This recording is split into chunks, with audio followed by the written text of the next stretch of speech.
Hello and welcome to In Focus. As the conflict intensifies in Gaza and Lebanon, U.S. envoy Amos Hochstein's visit takes center stage, focusing on reaching a ceasefire deal between Israel and Hezbollah.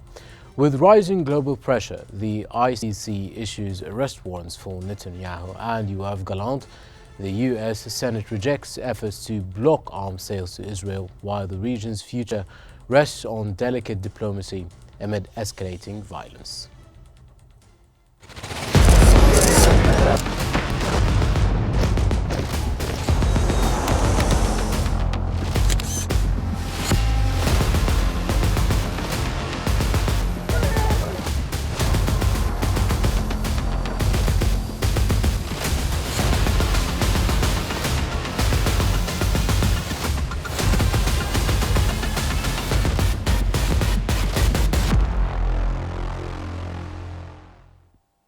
The International Criminal Court has issued arrest warrants for Israeli Prime Minister Benjamin Netanyahu and former Defense Minister Yoav Gallant over war crimes in Gaza. The ICC cited reasonable grounds to believe they oversaw attacks on civilians and used starvation as a weapon. The court clarified that Israel's acceptance of its jurisdiction is unnecessary and stated that the disclosure of the warrants serves the interests of victims. Additional charges include murder, persecution, and other inhumane acts.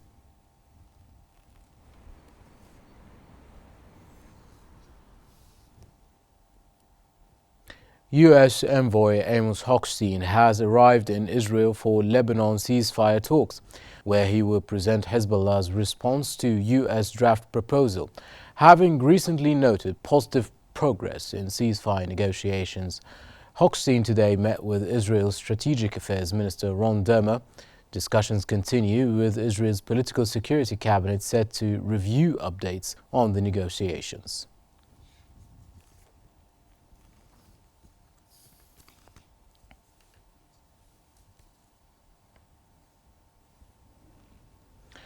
Arab League Secretary General Ahmed Abul-Gheit has criticized the U.S. veto at the UN, which blocked a Gaza ceasefire resolution backed by 14 nations at the Security Council. Abul-Gheit said that the veto enables Israel's deadly campaign, including forced displacement and starvation in Gaza. He also remarked that the veto exposes the UN's failure to address regional conflict and advancing plans from the Israeli far right to further annex and resettle Palestinian territory. Zero abstentions. The draft resolution has not. Now, for more analysis on the matter, we are joined now by Ambassador Maged Abdel Fattah, the Arab League representative to the UN, who is joining us now from New York. Welcome. Now, Ambassador, following what the Secretary General of the Arab League, Ahmed Abul-Gheit, said and criticized the U.S. veto at the Security Council yesterday, which blocked the Gaza ceasefire. Now, what were we expecting from this session and from the vote, and how does this play out forward, considering all diplomatic efforts to reach a ceasefire and also to enter humanitarian aid into Gaza?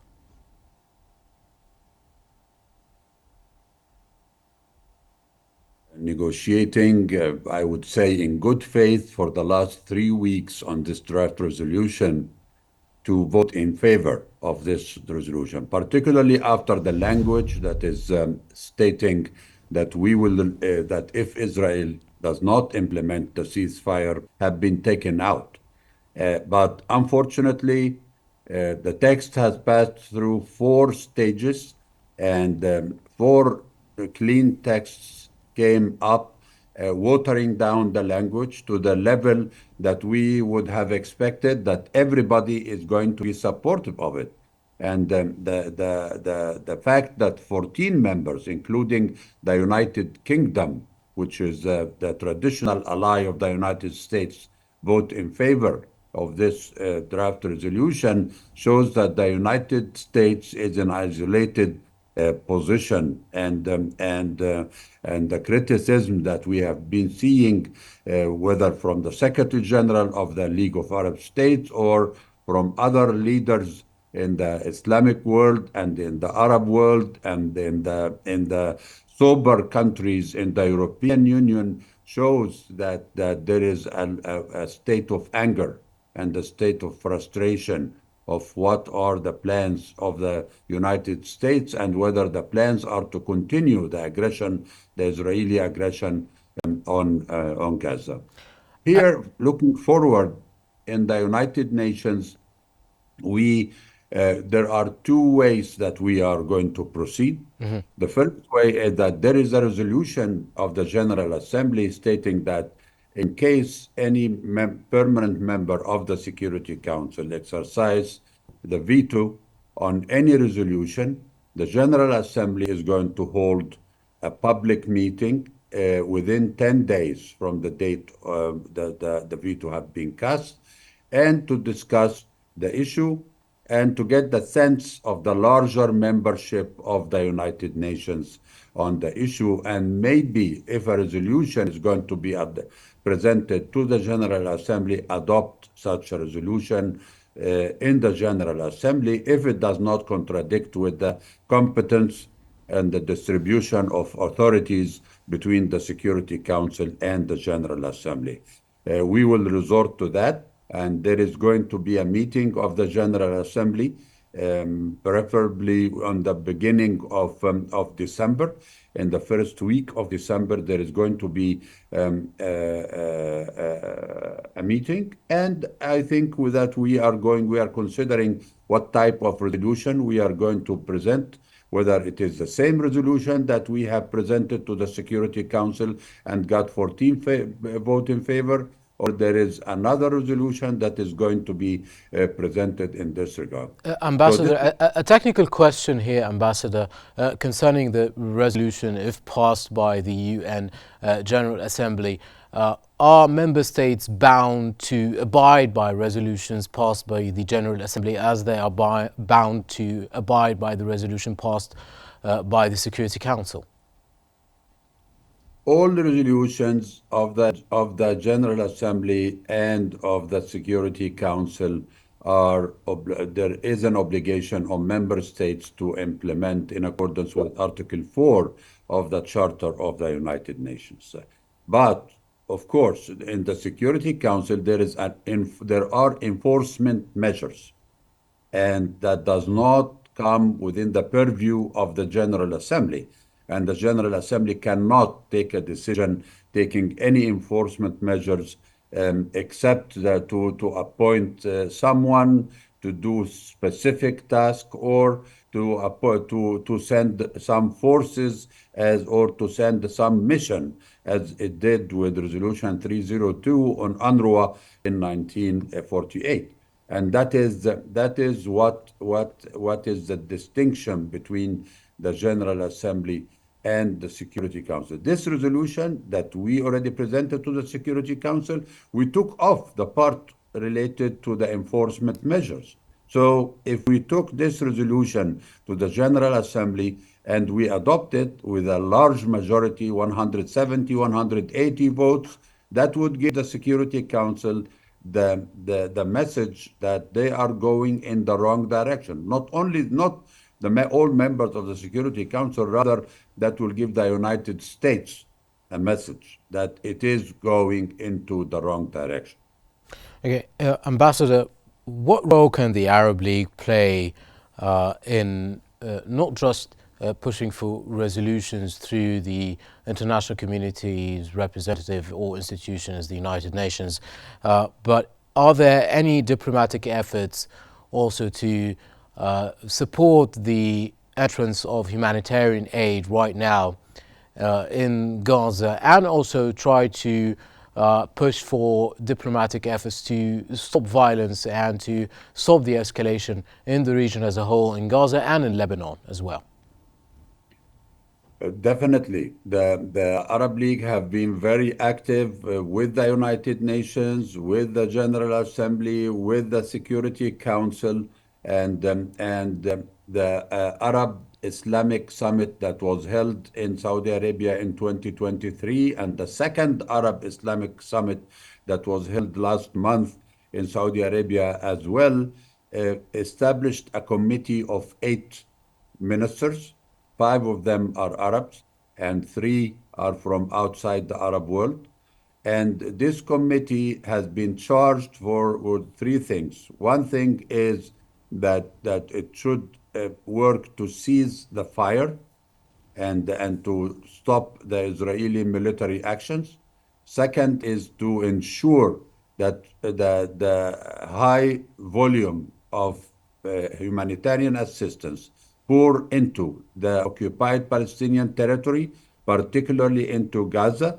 And the third is to prevent any kind of enforced migration on the Palestinian people, whether it is from the north of Gaza to the south, or whether it is from Gaza or any part of the Palestinian territory outside. And this committee has been very active. It is chaired by Saudi Arabia, and the Arab League and the OIC are members of this committee. And they're having meetings with all the permanent members in their capitals. They're having meetings with everybody, and they're having meetings here in the United Nations. We had a lot of meetings on the margins of the high-level week at the end of September of the 79th session of the General Assembly, and there was the launch of the two-state solution coalition. This is in close cooperation between the League of Arab States and the OIC and the European Union on one hand, and chaired by Saudi Arabia and Norway on the other hand. And it has now about 143 countries that are in support of the establishment of the Palestinian states in accordance with the two-state solution. And also there is another alliance that have been made to support UNRWA after the resolutions by the Israeli Knesset to bar or to ban the activities of UNRWA in the occupied Palestinian territory that are under the control of Israel. And also this is another initiative that the Arab League has already joined. And the Secretary General has been touring around, and he was just in the G20 in Brazil, and he was speaking about the need to stop the Israeli aggression and the need to implement the 3 goals that have been put forward by the Arab and the Islamic Conference. So there is a lot of activities. Apart from what we are doing here in the UN, we are doing a lot of other activities, if you want to talk about. All right, let's talk. I want to take your comments on the ICC issuing an arrest warrant for the Israeli Prime Minister Benjamin Netanyahu and the former Minister of Defense Yoav Gallant. What impact can these arrest warrants have on the ongoing developments right now?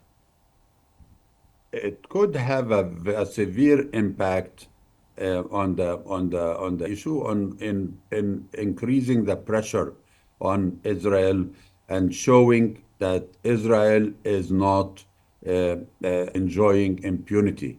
You heard the statement of the ambassador of Algeria yesterday in the Security Council when the United States used the veto power. Right. And when he said that Israel enjoys impunity because it is protected by a permanent member of the Security Council.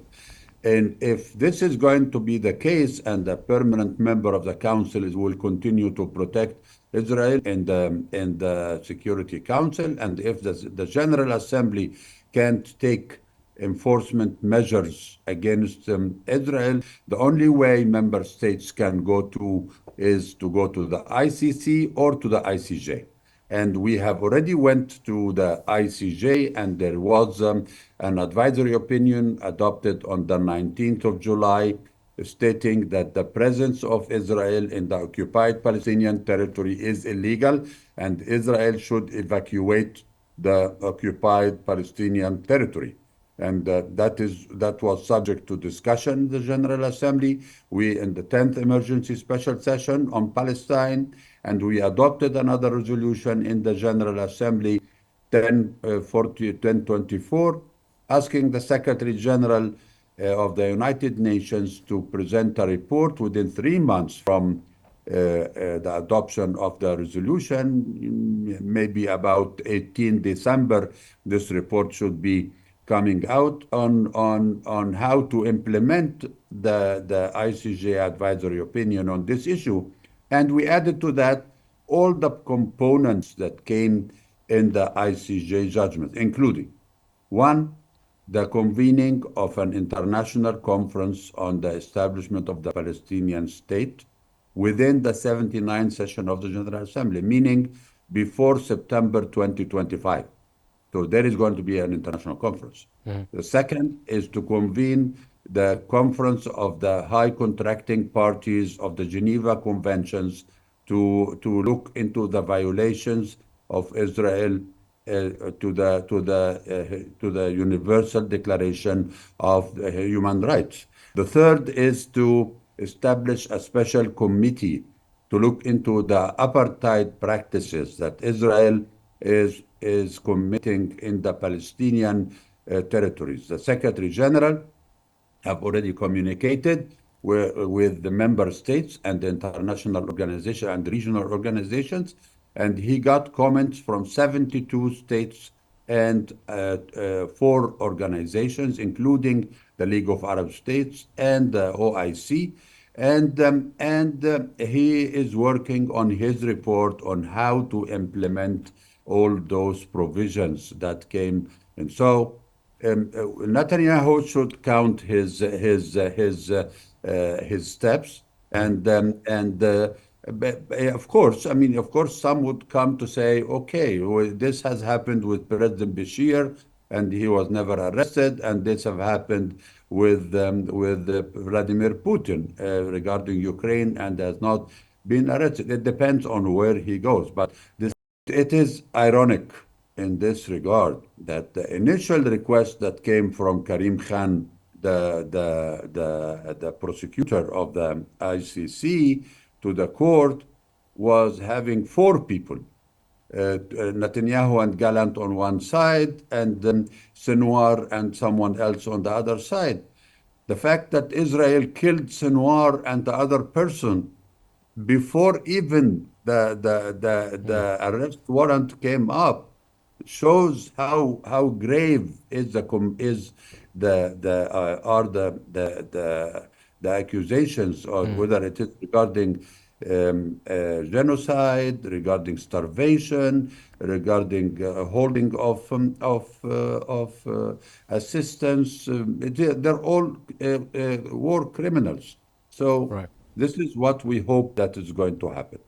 Well, thank you very much, Ambassador Meghed Abdel Fattah, the Arab League representative to the UN from New York. Thank you for joining us, and thank you for your insights.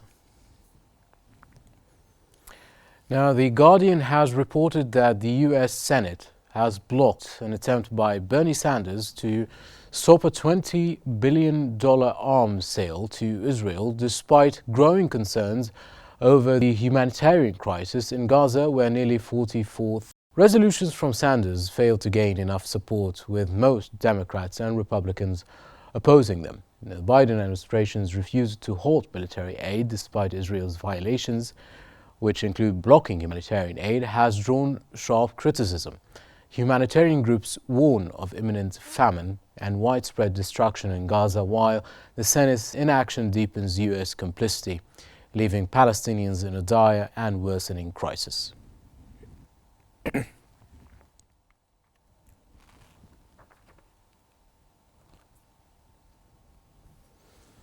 To discuss more of this latest developments, we are joined now by Robert Robil, a political science professor at Florida Atlantic University. Thank you, Professor, for joining us at Q News. Now, I've heard Bernie Sanders talk many times about the U.S. Policy towards what's happening in Gaza. Now, do you think that lawmakers can actually propose a legislation that could ban arms for Israel and perhaps change the U.S.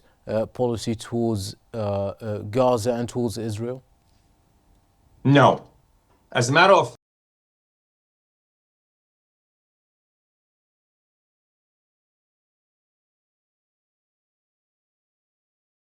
the issue of what's happening. They knew beforehand it's not going to pass. And United States stands firmly behind Israel. You have to understand also that the American public in general also stands firmly behind Israel as well. So really here, this is something, it's very highly sensitive. And United States, this administration or the coming administration, I don't think is going to take any step that will somehow affect Israel and Israel defenses. But what are the political gains from submitting such legislation at the time?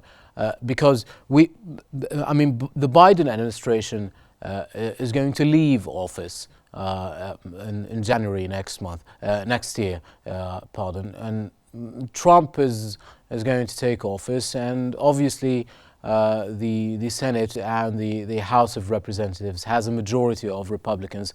So what kind of impact can such legislation have at the time being? As a matter of fact, as I mentioned to you, mainly it is somehow to highlight the issue, emphasize the issue in Congress and outside the halls of Congress. And this is what Bernie Sanders tried to do. He knew exactly it's not going to pass. But from his perspective, he feels that, no, this issue has to be discussed.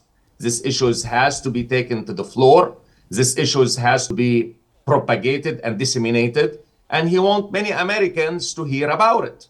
So that was mainly the main issue for Sanders and his colleagues. And we have to understand one thing. Even when before passing the bill, before introducing the bill, they met with the Israeli ambassador in Washington, D.C., and they told him exactly what's going to happen.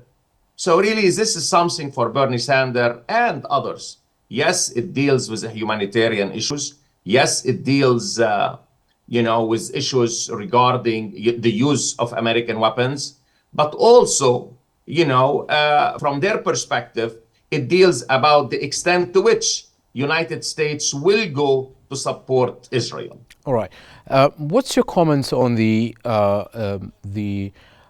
International Criminal Court arrest warrants against Netanyahu and Gallant? Actually, I want to know what's your comments against the reaction towards these arrest warrants from the U.S.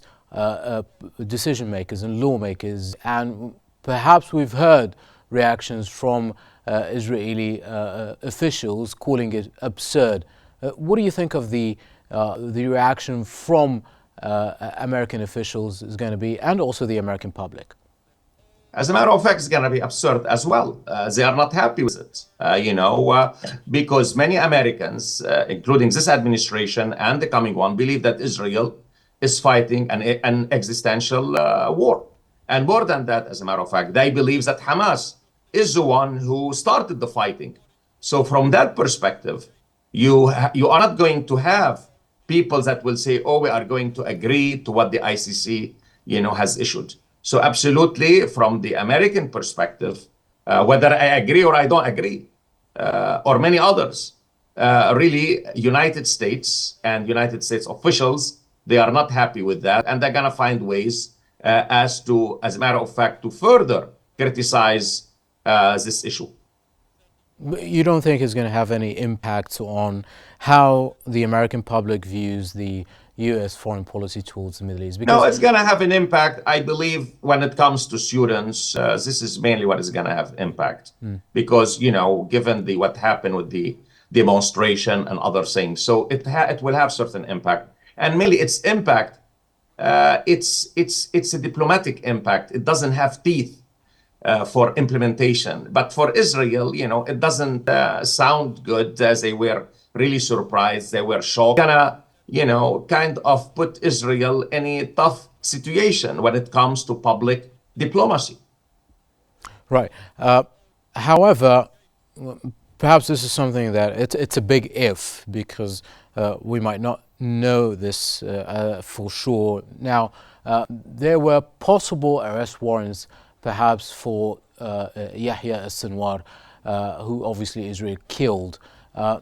If that could have happened without Yahya Sinwar being killed, and the ICC has issued arrest warrants for Netantyahu, Gallant, and also Hamas leaders such as Yahya Sinwar, do you think the reaction would have been the same? As a matter of fact, it's highly speculative. This is a very speculative question. Well, I've started the question with saying it's a big if. No. Yeah. You know, but I know, but I can tell you this: Israel's gonna go and eliminate Sinwar and all others, and has been and has done so, who were involved in the attack on October 7th.